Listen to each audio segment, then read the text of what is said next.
Fala pessoal, eu sou Nicolas Vital e esse é o podcast Eu Como, sempre falando de alimentação com ciência e levando informação de qualidade para os nossos ouvintes no Spotify, no Anchor e no Apple Podcast. E também vídeo no nosso canal do YouTube. Já segue a gente? Se ainda não segue, não se esqueça de se inscrever nos nossos canais. Muito bem, pessoal, e hoje nós vamos falar sobre um tema importante e que não raro gera debates acalorados entre os seus defensores e os seus opositores: a reforma agrária. O fato é que pouca gente sabe como funciona e se funciona. Também conhecemos muito pouco sobre os benefícios da reforma agrária e os problemas enfrentados pelos assentados. Será que dar a terra é suficiente em tempos de produção de alimentos altamente tecnificada? Quem vai responder essa pergunta, com conhecimento de causa, é o engenheiro agrônomo Paulo Melo, que é doutor em desenvolvimento rural e trabalha no Instituto Nacional de Colonização e Reforma Agrária, o INCRA, o órgão responsável pelo tema no Brasil. Paulo, muito obrigado pela presença, é uma honra ter você com a gente aqui hoje. Obrigado, a honra é minha. Então vamos lá. Paulo, para a gente começar essa conversa do começo aqui, né? Muita gente não entende as diferenças aí, as nuances. Para começar, qual que é a diferença entre um acampado, um assentado e um agricultor familiar? É a mesma coisa? Tem diferença? Diferente. Bom, acampado é quem está num acampamento, naquelas barracas de lona, lutando por terra, né? Aguardando o benefício da reforma agrária. O Brasil já teve muitos acampamentos, isso diminuiu muito nos últimos anos. Hoje tem alguns acampamentos, o que não significa que não possa voltar a ter muitos acampamentos, a depender da orientação do governo federal, né? Assentamento é quando esse acampado já recebeu um lote de terra, ele é um assentado. Então, ele recebe um lote de terra, infraestrutura, algum crédito, eventualmente uma assistência técnica, e se transforma num agricultor familiar. Então, o assentado, via de regra, é um agricultor familiar, só que ele está em cima de uma terra pública, que a gente chama de assentamento. Mas é muito semelhante uma coisa da outra. Entendi. Mas aí também não misturar com o produtor familiar privado, vamos chamar assim, né? Que tá na mesma categoria por ser familiar, mas é uma coisa totalmente diferente. Sim, embora você tenha também agricultores familiares em terras que são públicas e não se chama de assentamento, mas é um detalhe, enfim, né? A maioria realmente é proprietária, né, no caso.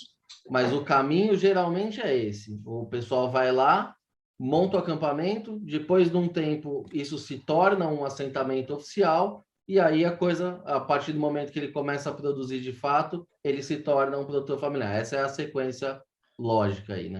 A gente chama de assentado enquanto ele ainda está numa área que é pública. Depois que ele é titulado, ele paga pelo seu título, né, da terra, ele sai da alçada do INCRA, né? Aí ele vai para as políticas normais da agricultura familiar. Mas, a rigor, assim, conceitualmente, ele é um agricultor familiar já desde o começo. Só a questão da posse da terra. Ele não tem a propriedade, mas tem a posse da terra. E você falou agora que ele paga para o governo. Como é que funciona isso? Eu achei que ele recebia isso de graça. Ele tem que pagar para o governo? Nem sempre. Então, é assim. Está na Constituição que o assentado ele tem o direito ao título, né, ao título da terra. Tem normas internas que falam que ele pode receber o título, ele escolhe, o assentamento escolhe ou o título ou uma concessão de uso definitiva, que seria de graça. O título é quase de graça, porque o governo dá um desconto tão grande que, sabe, ele paga uma fração muito pequena, mas paga e ganha propriedade da terra. É diferente daquela concessão onde ele fica com uma... É um outro regime jurídico, ele tem uma posse definitiva, mas, enfim, a maioria quer o título. O fato é que quase nenhum assentamento foi titulado até o ano de 2017. Na verdade, não era uma prioridade nos governos petistas, né? Então, só a partir do impeachment é que entrou a titulação dos assentamentos, era a última prioridade, se tornou, pelo menos teoricamente, a primeira prioridade. Embora se avançou muito pouco nesses 4 anos, né, de governo Temer e depois do Bolsonaro, teoricamente é a maior prioridade do INCRA, mas não se conseguiu titular muita gente. De qualquer modo, pelo que a gente vê, assim, eu trabalhei em 2 superintendências, né, no Rio Grande do Sul, da Bahia, que a gente sabe também das outras, o pessoal é muito interessado em receber o título. Né? Então, mas nós estamos nessa situação. A maioria dos assentados ainda não foram titulados. Mas isso que você está falando é uma coisa assim, que chama atenção e não faz muito sentido com o que a gente ouve falar normalmente, né? Porque o que a gente ouve falar? Eu digo por mim, eu moro em São Paulo, eu estou muito distante dessa realidade. Eu me informo basicamente pelo que eu vejo na imprensa. Esses movimentos, eles são muito ligados, né, à esquerda, e você acabou de falar que não se titulavam essas terras até então. Não deveria ser uma prioridade? Não faria sentido que fosse uma prioridade? E, por outro lado, hoje a gente escuta que o governo Bolsonaro é inimigo do MST, do Sem Terras. E eles eles passaram a titular. Como é que se explica essa situação? Então, existem muitas dezenas de organizações políticas que estão nesse métier da reforma agrária. O MST é a mais relevante. Né? O MST, durante todo o governo petista, teve muita, mas muita influência dentro do INCRA.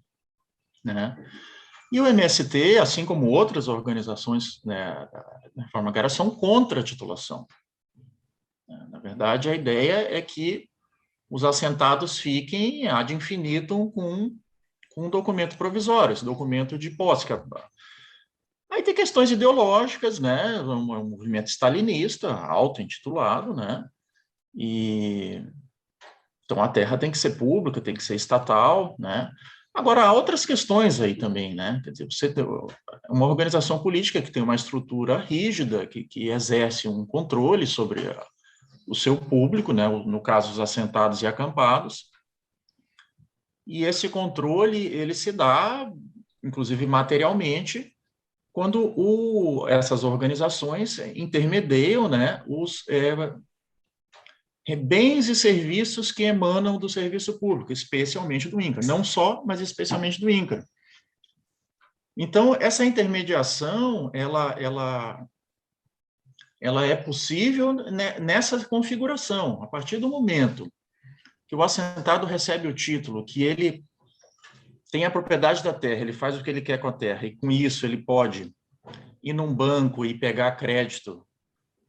A grande questão do título é que ele te permite pegar um crédito melhor, um crédito rural melhor.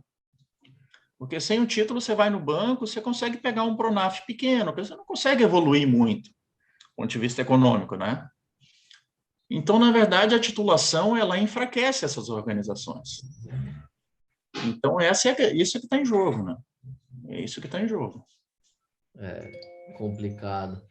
E, Paulo, me fala uma coisa, qual o tamanho desse universo da reforma agrária no Brasil hoje? Quantos assentamentos existem? Quantas pessoas vivem nesses acampamentos hoje? Nos acampamentos não, desculpa, nos assentamentos.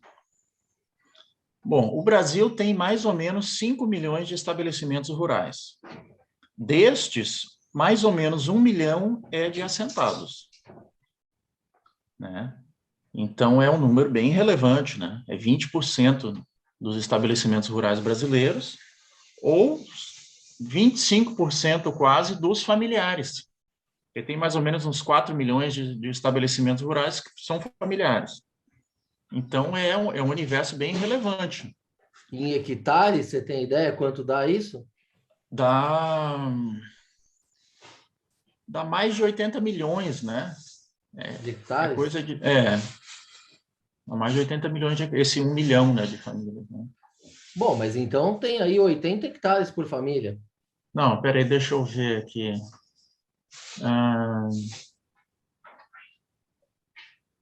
Mas a pergunta que não quer calar é: tem terra É. suficiente para esse pessoal? Não, mas é mais ou menos esse o número.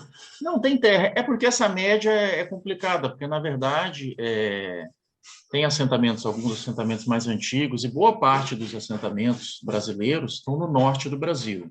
Só no estado do Pará está 25%, 250 mil famílias estão no estado do Pará. Os assentamentos do norte, quer dizer, as propriedades, não só os assentamentos no norte, as áreas são bem maiores, né?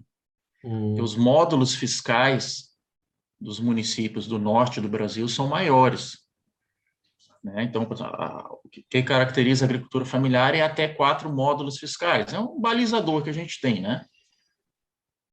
Então, sim, tem gente com áreas maiores. Também no semiárido brasileiro, que tem uma quantidade muito grande de agricultor familiar e também de assentamento, também os módulos tendem a ser maiores. Mas no centro-oeste, e principalmente no sudeste e no sul, aí as áreas já são bem menores por família, né? Aí você vai ter lá 20, 15, às vezes até 10 hectares por família, né? O que também não deixa de ser relevante. 10 hectares é uma Depende área. aonde, né? Depende aonde. É que, na verdade, hoje o que manda no desenvolvimento não é tanto a terra, mas é mais a tecnologia. Mas ainda nessa lógica da terra, quer dizer, claro, tem uma importância. Se você tiver 10 hectares perto de uma grande cidade, quer dizer, você tem a oportunidade de ter uma horta e estar vendendo produtos, meu Deus, 10 hectares de horta precisa de um exército para trabalhar em cima, né? Então, Exatamente. nesse caso é relevante, mas na maioria dos casos não é isso. Aí é lavoura, é criação. Aí 10 hectares pode acabar dentro de um nível tecnológico que é baixo, de um modo geral, né? Pode acabar sendo pouca terra, na verdade, né? Isso que você está dizendo já faz o gancho para a minha próxima pergunta, né? Porque você pega um produtor no Paraná, por exemplo, 10 hectares no Paraná é muita terra, se você for ver. Por isso que o pessoal é altamente tecnificado, né? Eles optam por culturas mais intensivas, eles optam Sim. por mecanização, enfim, por tecnificar mesmo a produção. E o MST, ele é totalmente contra o uso dessas tecnologias. Qual é o sentido que faz? O cara já tem pouca terra e ainda é proibido de usar a tecnologia. Como é que ele faz para se desenvolver? É uma técnica para não se desenvolver mesmo, para ficar na subsistência? Então, o MST, não só o MST, tem muitos pesquisadores brasileiros que compraram a ideia da agroecologia, né? Então, estão no seu direito, né, de ter essas ideias e tal, né? Mas o fato, assim, que envolve diretamente assentamentos é que durante muito tempo essas ideias acabaram se tornando imposições por meio das políticas públicas, né? Por exemplo, as do INCRA, principalmente as do INCRA. Então, o INCRA, até uns anos atrás, financiava a assistência técnica dos assentamentos. O primeiro problema é que no nosso melhor momento, nós nunca passamos de 40% dos assentados com assistência técnica. Esse é o melhor momento, na verdade, quase sempre foi bem menos que isso. Assistência técnica precária, por N razões, né? E, além disso, ainda tinha essa questão da agroecologia como uma diretriz, assim, estava escrito nas normativas e, de fato, né, acabava tendo quase uma imposição, entendeu? Quer dizer, a pessoa quer optar por... Eu falo com tranquilidade, eu sou consumidor de produto orgânico de assentado. Eu compro semanalmente, mas eu compro de uma família assentada que eu sei que é uma elite dentro do assentamento. São pessoas que, por várias razões, não vem ao caso, conseguiram algo que a maioria não consegue, né? E são pessoas que abnegadas mesmo, porque a produtividade é baixa, o risco é altíssimo, e a pessoa só consegue manter assim um nível de lucratividade que não é muito alto porque vende caro. E poucas pessoas privilegiadas como eu podem estar pagando por um produto desse. Então, o problema da agroecologia é isso, você tem um pinguinho de gente produzindo um pinguinho de comida para outro pinguinho de gente, porque é muito complicado. Isso é complicado no mundo todo. Num país tropical como o Brasil, quer dizer que país quente, com chuva, umidade, etc. Aí vem fungo, vem inseto, vem tudo, é muito complicado. Então, você apostar todas as fichas numa situação dessa é realmente uma coisa assim desastrosa. E qual é o resultado concreto nos assentamentos? Eu estou te falando coisas que são resultado de pesquisas que eu faço, né? Eu faço pesquisas em assentamentos há décadas, né? Então, eu cansei de ir em assentamento, fazendo pesquisa, perguntar para as pessoas, ou mesmo avaliando pesquisas da turma da agroecologia, e observar que a maioria esmagadora dos assentados, e não só dos assentados, os agricultores, no modo geral, eles não querem agricultura orgânica. Porque sabem que é arriscado, porque sabem que a produtividade é baixa, e não tem segurança, né, de que vão conseguir sobreviver dessa forma. Não é isso. Isso é muito É um interessante, nicho de né? mercado, entendeu? Ok, tem uma turma que consegue fazer isso aí, eu acho isso realmente ótimo, né? Mas é um nicho de mercado, e a gente Não, tem mas que o pensar no pessoal tem resto uma da turma, né? ideia, o pessoal tem uma ideia da agricultura orgânica como uma coisa romântica, né? Como era feito em 1500, antigamente e tal. Mas hoje a agricultura orgânica também precisa ser tecnificada, né? Também usa insumos, enfim, você só não usa nada químico, mas você precisa ter uma Sim, tecnologia. E existe também a ilusão de que é um mercado muito mais rentável, mas é rentável para o varejo, né? Quem ali está na ponta, o produtor, ele toma todo o risco. é, Então, é exatamente. uma coisa que faz todo sentido e você está só confirmando que a maioria dos produtores não quer isso. Agora, existe um marketing gigante em cima disso, né? E que induz muita gente, tanto consumidor quanto produtor, a acreditar nessa fantasia. E uma delas que eu selecionei aqui é a história do MST, o maior produtor de arroz orgânico da América Latina. Eu li essa matéria muitas vezes, em muitos lugares ela foi replicada na BBC, na Globo, em todo quanto é lugar. Quando você lê isso sem focar muito, sem prestar atenção, você fala, nossa, eles devem estar produzindo muito, né? Mas eu Uhum. tive a curiosidade de checar os números. E eu vi que o que eles produzem, na verdade, não é nada, é 0,02% da produção brasileira. E mais, a produtividade média que eles têm é menos da metade da observada dos produtores convencionais lá do Rio Grande do Sul. Então aí eu te pergunto, isso é a coisa mais normal do mundo? A produtividade é baixa mesmo? E eles, enfim, conseguem sobreviver apenas por vender isso mais caro?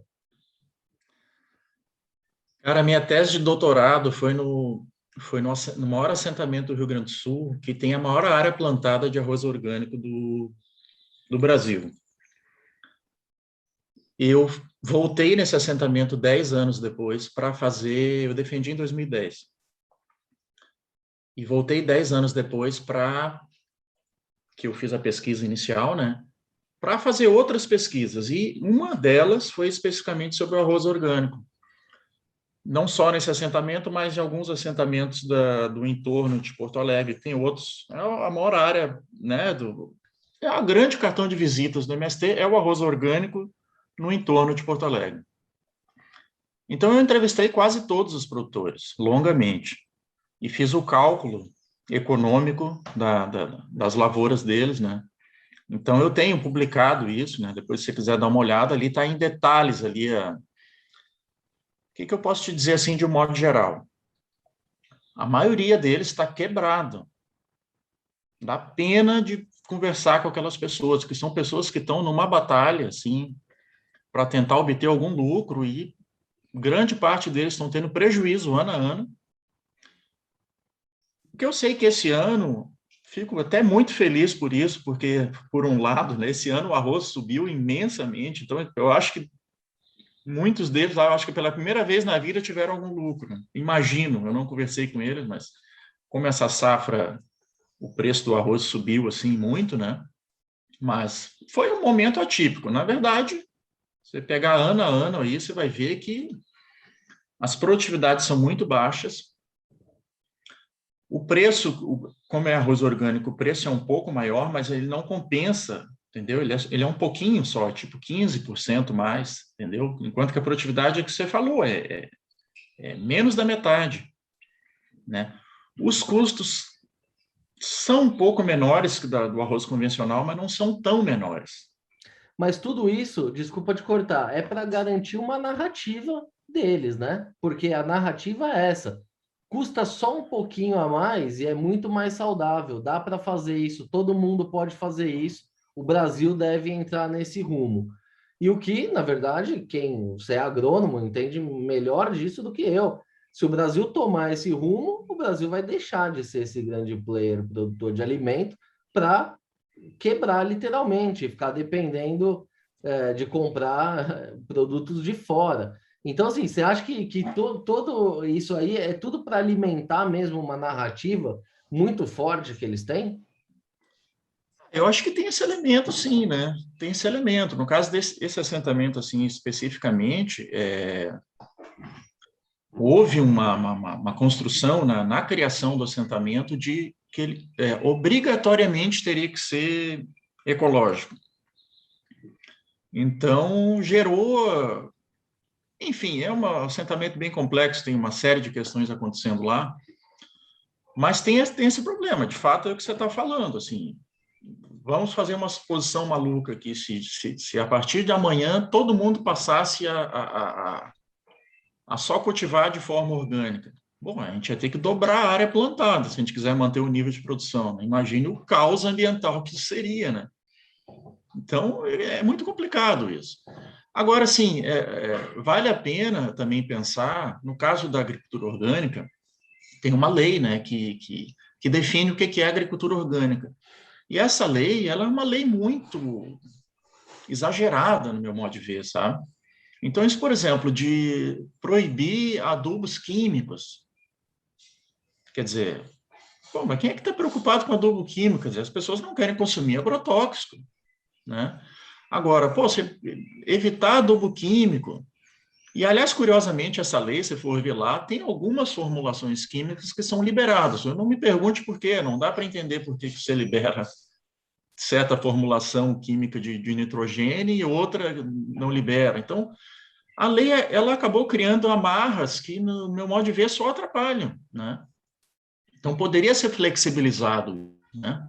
Então, as pessoas poderiam, por exemplo, nesse assentamento, os agricultores orgânicos, olha que coisa curiosa. Vou te dizer duas coisas curiosas dos arrozeiros orgânicos do Rio Grande do Sul. Primeiro, a maioria come arroz convencional, porque é mais barato, né? Segundo, a maioria gostaria muito de usar adubo químico. Eles até não tem uma questão assim de fórum íntimo até, né? De, pô, quem é que quer aplicar? Quem é que gosta de aplicar agrotóxico? Então é horrível, entendeu? É um negócio que entende? Além de ser muito caro, né? Óbvio que isso faz mal para a saúde. Ninguém, o aplicador ali tem que botar aquela roupa no forte do verão, é horrível. Então, eles gostariam de, pelo menos, usar o adubo químico, os agricultores orgânicos. Agora, isso é resultado de pesquisa, você conversando lá dentro da casa de um cara, entendeu?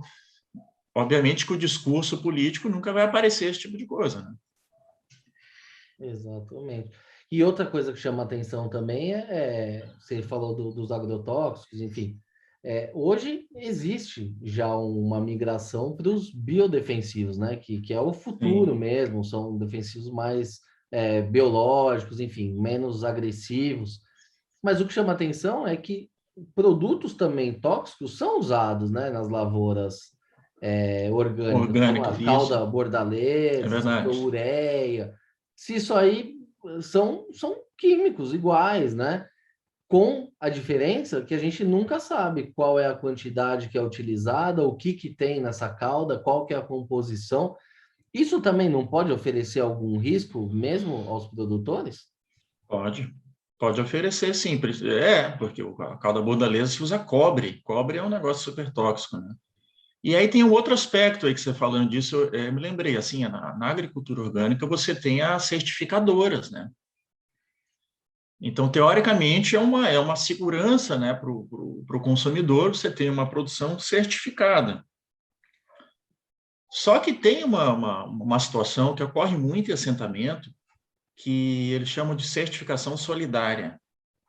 Na verdade, o que acontece? Você tem uma organização, às vezes internacional, né, envolvida, alguma intermediação de alguma organização nacional, mas que na prática você tem assentados do assentamento A fazendo vistoria no assentamento B, e assentados do assentamento B fazendo vistoria no assentamento A. Quer dizer,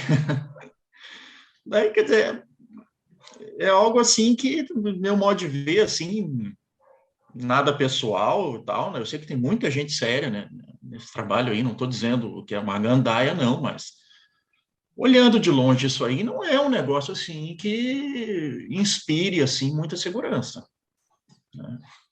Enfim, essa realmente é uma situação a se avaliar mesmo. E, Paulo, agora vamos falar um pouco das coisas boas também, né? Dessa tua experiência toda aí no INCRA, quais são, assim, cases interessantes mesmo que deveriam servir de inspiração aí para a reforma agrária? Existem, Uhum. culturas que se dão muito bem nesse tipo de produção, regiões que são mais desenvolvidas do que outras? Vamos falar um pouco Sim, também das coisas boas aí, sim. né? Eu acho que o que tem mais de interessante é as hortas, né? Porque, assim, pelo que inclusive nesse assentamento que eu estou falando, mas também em outros, claro que no caso de horta, quando você está muito distante de um centro consumidor, isso complica muito. Às vezes realmente não dá, né? Mas em uma série de situações é uma saída muito interessante, né? Não só para assentado, para o agricultor familiar de modo geral, porque você precisa de pouca área, você tem grande demanda de trabalho, você consegue emprega a família toda, e às vezes até tem que contratar gente, né, numa área pequena. Você consegue produzir muitas vezes até de forma orgânica, mesmo que não tenha grande produtividade, você conseguindo aí um escoamento da produção, você consegue até com preços, né? Então, acho que, primeiro, em linhas gerais, assim, em primeiro lugar, eu falaria de horta. Agora, tem exemplos bons, assim, no Brasil todo, muito pontuais, mas, enfim, eles existem. Então, você tem agroindústrias em alguns lugares que estão indo bem lá, tem gente fazendo um bom queijo aqui, tem gente fazendo, por exemplo, no semiárido brasileiro, tem um grupo lá muito pequeno e tal, mas que está produzindo uma carne de cabra, de uma forma interessante e tal. São exemplos muito pontuais. Quer dizer, é possível se intensificar esse tipo de coisa e tal, até certo limite, sim, né? Mas, de fato, a gente tem que considerar que vamos entrar num assunto que é geral, não é só de assentamento, mas que é o problema da concentração de produção em renda no Brasil. Então, isso já está bem constatado, né, que mais ou menos 10% dos estabelecimentos rurais produzem mais ou menos 90% de tudo. Isso significa que você tem aí a maior parte dos estabelecimentos rurais brasileiros estão alijados, eles estão fora do. Na verdade, eles não fazem nenhuma diferença para a nação brasileira do ponto de vista econômico, né? Óbvio que cada ser humano é tão importante, seja pobre, mas do ponto de vista econômico, assim, Vale do ponto de vista social, né? Do óbvio, econômico não impacta do ponto de tanto. vista humano, etc., não se discute, mas do ponto de vista econômico, a maior parte dos estabelecimentos rurais brasileiros e dos assentados não fazem mais, ou nunca fizeram, né? Qualquer importância do ponto de vista econômico, não conseguem produzir, né? esse ponto aí me veio agora um outro mito na cabeça aqui, que é 70% dos alimentos consumidos no Brasil vem da agricultura familiar. Eu já ouvi um professor da Exalc falar que isso não faz nenhum sentido e que não tem nenhum estudo nessa linha. Você que acompanha isso mais de perto, como é que você enxerga isso? Faz sentido? Vou te passar os números corretos, então, que são os números do censo, dos censos, né? Então, o censo de 2006, os dados do censo agropecuário de 2006 só foram divulgados em 2010. Então, a partir de 2010 que a gente foi saber uma série de coisas. Ali já mostrava que a participação da agricultura familiar no valor bruto da produção agrícola era 38%. Então, 38% de tudo que se produz na agricultura brasileira era da agricultura familiar, em 2006. O censo de 2017, que foi divulgado ano passado, já mostra que essa participação está em 23%. Então, se você extrapolar os dados, imaginando que o ritmo da queda se manteve, eu, francamente, acho que aumentou o ritmo da queda, mas desconsiderando isso, se manteve o ritmo de queda, em 11 anos caiu 15%. Já se passaram mais 4 anos, hoje está em menos de 18%. Então, objetivamente, a agricultura familiar brasileira responde por menos de 18% da produção. É que a conta que eles fazem é outra, né? Porque existe essa cultura do fla-flu agora, né? Do nós contra eles, o grande contra o pequeno. A narrativa, mais uma vez, os grandes produzem soja, milho, algodão, grandes commodities que são exportadas. Sim. Quem coloca comida mesmo na nossa mesa, arroz, feijão, enfim, é a agricultura familiar. Dá para fazer esse recorte? Não, acho que não faz sentido, assim, né? Porque no caso a maior lavoura do Brasil é de soja. Quer dizer, você dizer que soja não é alimento é um negócio meio absurdo, né? Quer dizer, pô, eu sou uma pessoa privilegiada, talvez você também seja, a gente não cozinha com óleo de soja. Mas a maioria esmagadora da população brasileira usa óleo de soja. Não, mas mais importante do que isso é a proteína mais barata que a gente tem no Brasil, que é o frango, que é pura soja, né? Claro, no frango, o porco, o próprio boi, né? O leite, os laticínios, quer dizer. E outra coisa, 50% dos produtos industrializados do mundo tem soja. Qualquer pacotinho de qualquer coisinha que você comprar, no biscoito, etc., tem soja. Para não falar da culinária oriental, né? Shoyu, tofu. Você vai num restaurante japonês, você vai comer uma sojinha, né? Então, como é que soja não é alimento? Esse é um raciocínio meio absurdo, né? Mas o que eu queria te dizer, quer dizer, além da participação, infelizmente, né, da participação da agricultura familiar está diminuindo muito drasticamente. Então, se você seguir extrapolando esses números, olha, dentro de 10 anos acabou. Né? Mas será que essa redução mesmo da participação da agricultura familiar não tem a ver com essas amarras que eles têm, tecnológicas mesmo, eu digo, e de assistência técnica? Porque você mesmo disse que a questão da assistência técnica vem sendo reduzida. E hoje em dia, para você competir num mercado como esse, você precisa ter tecnologia e precisa ter conhecimento, né?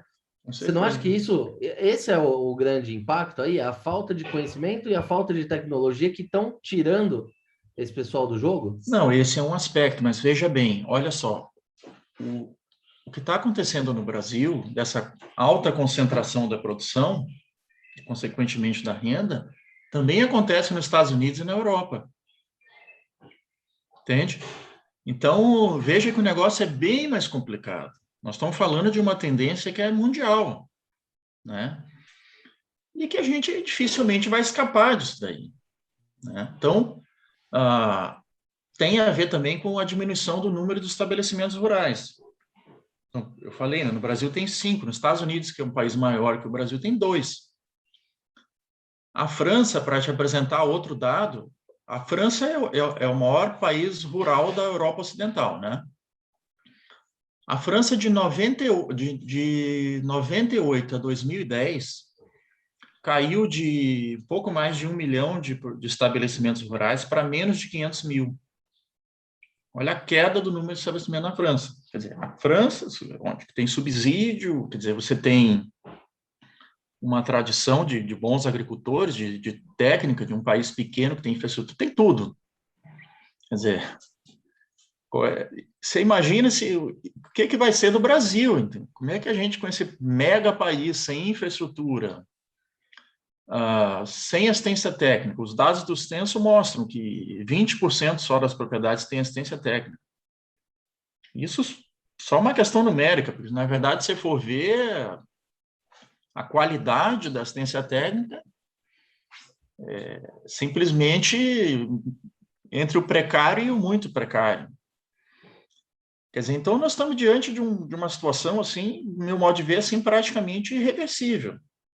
Né? O que se pode tentar, quer dizer, não se trata de derrotismo, mas é o caso de você estar, do ponto de vista da política pública, né, tá tentando focar, assim, alguns grupos para tentar minimizar essa derrocada da agricultura familiar, né? E aí você tem toda a razão, né? O grande ponto é esse, a tecnologia. E tudo que vem acompanhado da tecnologia. Assistência técnica. Obviamente também precisa de infraestrutura, quer dizer, não adianta você ter tecnologia, você não tem uma estrada da sua propriedade até o centro consumidor, né? E quando você diz apoiar alguns grupos, o que exatamente você quer dizer? Apoiar alguns grupos que hoje são mais, que se destacam dentro aí dos assentamentos, algumas culturas específicas, ou mesmo subsídio direto do governo? O governo comprar pagando com um sobrepreço ali. Qual é a saída que você enxerga? Olha, acho que tem muitas saídas, né? Acho que tem políticas boas. Eu vou te citar políticas que eu acho que são, do ponto de vista assim da sua concepção, são interessantes, que são as políticas de compras, né? O PNAE e o PAA são políticas boas, interessantes. Só que se você pegar os números do PNAE e do PAA, de compra para alimentação escolar, né? É um grupo muito pequeno que se beneficia. Ótimo. Só que, bom, ainda estamos com 5% está resolvido, os outros 95% que a gente tem que ver como vai fazer, né? Então, assim, essa questão que você me coloca, a França se colocou na década de 70. Aconteceu o seguinte na França na década de 70. A França olhou para um lado, olhou para o outro e viu agricultores da Holanda, de outros países, se tecnificando, produzindo, e olhou para os seus agricultores e viu, assim, um marasmo tecnológico, uma situação de êxodo rural, né? E eles se deram conta do seguinte: bom, o êxodo rural é inevitável. Nós vamos tratar agora de humanizar esse êxodo rural. Então, o que a França fez? Ela, através de uma longa construção com os atores do campo, né, na França, eles decidiram investir num determinado grupo de agricultores, que no caso eram jovens com médias propriedades. Não eram nem os que tinham muito pequena propriedade, nem os que tinham muito grande, nem eram os velhos. Se investiu pesadamente nesse pessoal, profissionalizou esses agricultores, e o restante do pessoal se investiu de outra forma, quer dizer, se capacitou. Claro que era um momento de um boom industrial, outro momento da humanidade, né? Eram os anos dourados, né? Mas as pessoas que saíram do meio rural, elas foram capacitadas para trabalhar em outras coisas. Então, isso foi um projeto realmente na França de muito sucesso. A França se tornou uma potência agrícola e, ao mesmo tempo, uma potência industrial, né? Para a gente repetir exatamente a fórmula francesa, no caso do Brasil, uma situação, por N razões, muito mais complexa. Mas é um debate que precisa ser feito. Eu vou te citar um exemplo aqui. No semiárido brasileiro, que é um lugar que não chove, você tem mais de 1,5 milhão de agricultores familiares produzindo praticamente nada, né? Então, se no Brasil como um todo 10% produz 90% de tudo, no semiárido esse número é muito mais drástico. Então, você tem 1/3 das pessoas no semiárido estão na miséria. Aliás, agora com a pandemia deve ter piorado bastante, mas antes da pandemia era mais ou menos 1/3. Não é pobreza, é miséria. Os outros 2/3, quase todos estão na pobreza. Então, qual é a chance dessas pessoas produzirem no lugar que não chove? Só tem uma chance, que é irrigando. Acontece que você só pode irrigar, tecnicamente falando, só pode irrigar um pedaço muito pequeno do semiárido. E nesse pequeno pedaço que você pode irrigar, nós estamos falando de uma tecnologia que é caríssima e que é muito difícil. É você pegar uma família que está na idade da pedra, do ponto de vista tecnológico, e você jogar o cara no século XXI de uma hora para outra, que é, na maioria dos casos, inviável. Então, como é que você faz com esse pessoal? Quer dizer, então é um debate que tem que ser feito, né? E diante de todo esse contexto aqui que você está apresentando para a gente, hoje a questão da reforma agrária é um tema ainda a ser discutido, ou isso é puro delírio de uma parcela da sociedade? A reforma agrária brasileira basicamente ocorreu de 95 a 2011. Antes de 95, tem um pinguinho de assentamento foi feito. E de 2011 para cá, pouquíssima coisa foi feita. Então, na verdade, é uma coisa que parou ainda no governo Dilma. Existe a vontade de amplos setores da esquerda, não sei se tão amplos assim, mas uma parcela da esquerda brasileira de retomar a reforma agrária existe. A reforma agrária foi, historicamente, a grande bandeira das esquerdas, com certeza na América do Sul e no Brasil. Então, eu acho que o pessoal ainda reverbera muito uma coisa que, no meu modo de ver, não faz mais muito sentido nos dias de hoje, por tudo isso que nós conversamos, né? Quer dizer, nós temos 5 milhões de estabelecimentos rurais, sem infraestrutura, sem conseguir produzir, e mesmo que a gente forneça a infraestrutura, a assistência técnica, será que a maioria vai conseguir produzir? Bom, nos Estados Unidos, na Europa Ocidental, a gente já sabe que não, né? Então, quer dizer, você vai colocar mais gente nessa situação, é uma questão que, no meu modo de ver, não faz mais sentido. Agora, o outro lado da moeda, o que você vai fazer com essa população também, né? Porque você citou o exemplo da França, de qualificar as pessoas, colocar para trabalhar nas indústrias, serviços, na cidade. Aqui no Brasil é peculiar a coisa, né? Porque a gente também tem a pobreza urbana aqui e não dá para competir. Então, assim, olhando do ponto de vista do governo, é melhor que a gente divida um pouco essa pobreza, que pelo menos lá no meio rural o cara ainda consegue ao menos sobreviver, né? Isso não criaria um caos social aí, a redução? Porque, assim, pelo que você está falando, é um beco sem saída, né, que a gente está. Esse pessoal está lá, não produz, mas também a gente não tem muito o que fazer com Sim. eles. Não, eu acho que não. Veja bem o que acontece. O êxodo rural no Brasil, ele já tem muitas décadas. Na verdade, a maior parte Já da parou, população... né? Já está voltando. Não, ele não Já. parou. Não, ele não parou. O êxodo rural, a intensidade, o número absoluto não, porque a maioria das pessoas já saíram. Mas a intensidade do êxodo rural continua alta, especialmente no sul do Brasil, o que é muito curioso, porque é onde você tem as melhores rendas no meio rural. Mesmo assim, é onde as pessoas mais saem do meio rural. Por quê? Porque pobreza é relacional, né? A gente só é pobre em relação a alguma coisa. Então, é a percepção as pessoas têm a percepção que no meio urbano elas vão ganhar mais ou elas vão viver melhor, né? Então, segue o êxodo. E como já saiu tanta gente, na verdade, o número de pessoas que tem no meio rural hoje não teria tanto impacto. Inclusive, as pessoas falam assim, vai inchar as grandes cidades. Na verdade, já faz um bom tempo que o êxodo se dá para as médias cidades. Entende? Então, esse movimento demográfico aí já tá colocado. Então, na verdade, se você vê termos percentuais, assim, não teria tanto impacto, entende? Não é tanta gente que está no meio rural que de uma hora para outra vai virar um caos a cidade. Não, a cidade já o caos está estabelecido, entendeu? Na verdade, tanto na cidade quanto no campo, né? E, além disso, você tem um aspecto de geração e de gênero, né? Então, o meio rural hoje é um espaço onde você tem homens e velhos, porque os jovens já foram embora. Nós não estamos falando se os jovens não, já foram, né?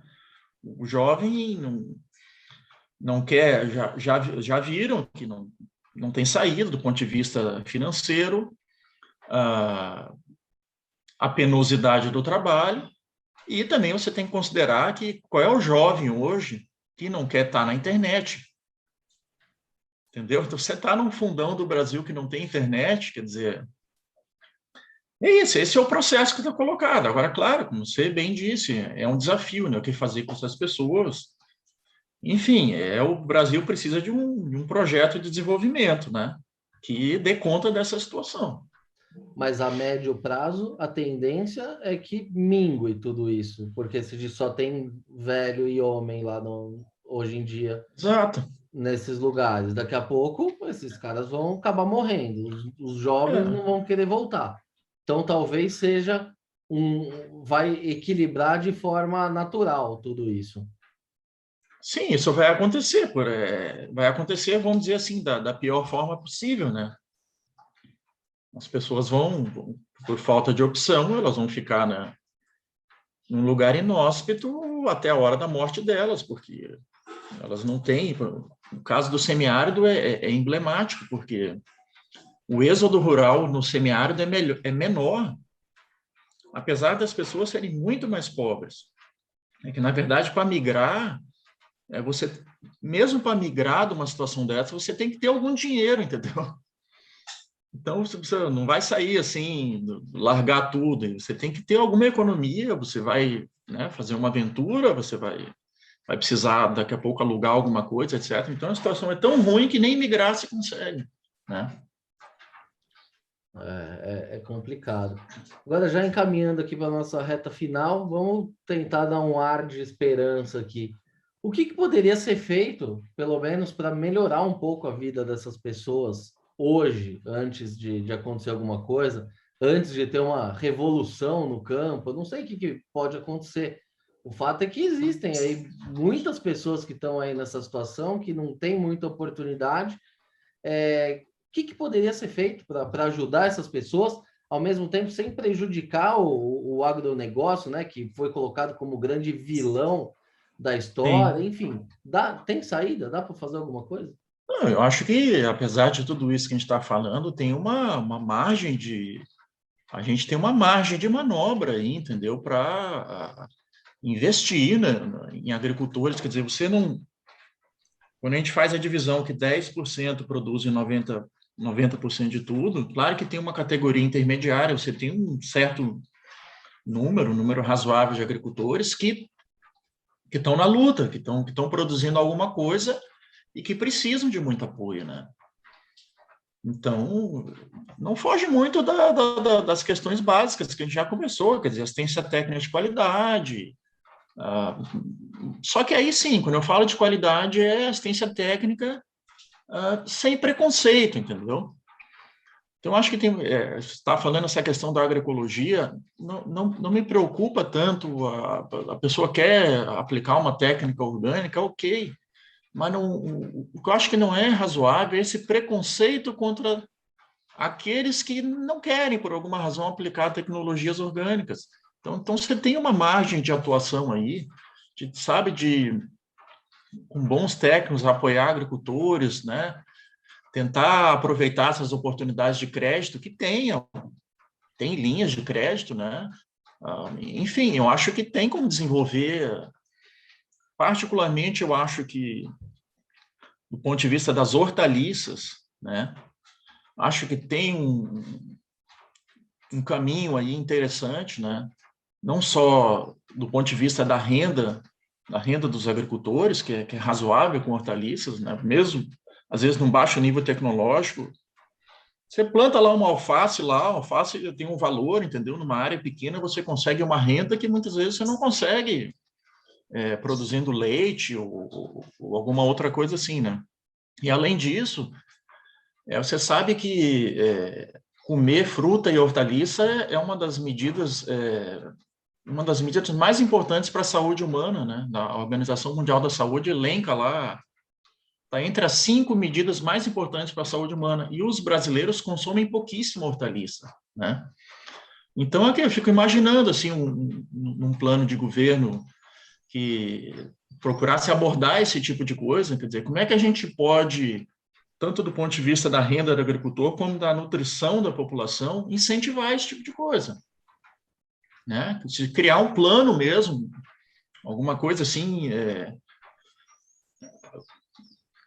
consistente, assim, para você ampliar a produção e o consumo, né, de hortaliças e frutos. Eu acho que isso poderia ser um escoadouro aí para uma parte dessa população, né? E você É uma acredita que ideia, esse enfim. plano aí só pode vir de alguém da esquerda ou alguém mais moderado também poderia fazer isso? Eu acho que não poderia ser alguém mais moderado também, mas alguém da esquerda moderado. Não acho que tenha uma questão assim ideológica assim tão. Claro que a gente fica assim com a esquerda brasileira se identificou muito com essa questão dos orgânicos, né? Mas não é necessariamente uma coisa de esquerda, né? Nem tem muita gente de direita que participa de movimentos contraculturais, né? Porque a orgânica está um pouco ligado a isso, né? A ideia de contracultura e tal, né? Assim como, fazendo um paralelo, você viu um pouquinho antes da pandemia, tinha um monte de gente da esquerda no movimento anti-vacina, né? E aí veio a oposição ao Bolsonaro e que bom, né? Eu acho que as pessoas se deram conta que isso é uma besteira, né? Ser contra a vacina. Então, enfim, tomara que em algum momento também as pessoas se deem conta que, para não transformar a agroecologia na nova cloroquina, né? Exatamente. Enfim, vamos ver o que vai Exatamente. acontecer. Não, você matou a charada aí, porque a gente vive num país que tá muito louco, né? Antes era só o Fla-Flu, agora tudo é nós contra eles. Se você não é de um lado, necessariamente você é do outro lado. Então tá ficando muito chato e É muito todos os chato, é muito assuntos chato. tomam esse rumo. Então, assim, É verdade. você apoia a reforma agrária? Não. Ah, então você, sabe, não existe mais um meio termo. É isso aí. Complicado. Paulo, essa conversa aqui está muito boa. Acho que a gente tinha papo aqui para mais algumas horas aqui, mas o nosso tempo, infelizmente, está chegando ao fim. Queria agradecer aí mais uma vez a tua participação aí, essa verdadeira aula que você deu para a gente, que sirva para, enfim, abrir os olhos das pessoas, né? Porque, assim, a gente, falo por mim, que estou aqui num centro urbano, eu conheço muito pouco. Eu conheço o que eu ouço no noticiário, o que eu vejo na TV, o que eu leio nas revistas, mas sim, é Claro. sempre bom saber de alguém que está ali na lida mesmo, como é que é de verdade. Então, agradeço mais uma vez aí. Valeu, eu que te agradeço aí. Isso aí. Muito bem, pessoal. Essa edição do podcast Eu Como vai ficando por aqui. Se gostou da entrevista, não se esqueça de seguir os nossos canais no YouTube, no Spotify ou na sua plataforma de streaming favorita. Aproveite e siga a gente também no Facebook e no Instagram. Lembrando que esse podcast tem o patrocínio da Crop Life Brasil e volta com a sua programação normal na próxima terça-feira. Por hoje é isso e até a próxima.